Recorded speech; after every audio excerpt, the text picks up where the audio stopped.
Мана Бөкебаев атындағы жоғары жаңа технологиялар колледжінің ақпараттық жүйелер және есептеу техника бөлімінің 709 тобының студенттері сіздерді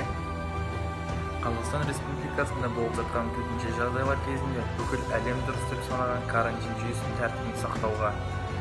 өзіңіздің және де отбасыңыз бен туыстарыңыздың денсаулығына немқұрайлықпен қарамауға,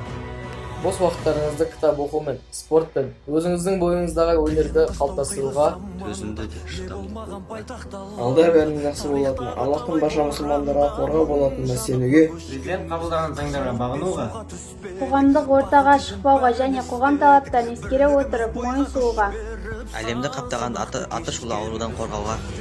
сондай-ақ шәкірттеріне білім беруді тоқтатпай, қашықтықтан оқып жүрген ұстаздар қауымына.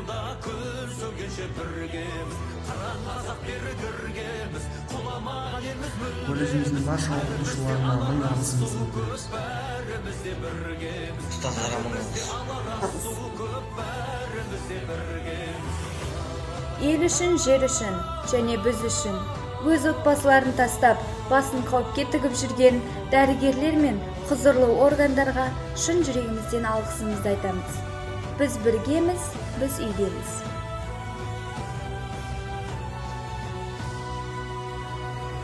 Шалған оқтан шықтық құлламай, аштықтан да өттік жыламай, бәйтерек боп биік сұлламай, майыспадық сынбадық, сынақ себеп емес кейеуге, тек тазалық болса пейілде, қою қара түннен кейін де таң атады нұрланып, күлтегін біз қаған білгенбіз, құламаған елміз мүлде біз, көк аспан мен көк ту астында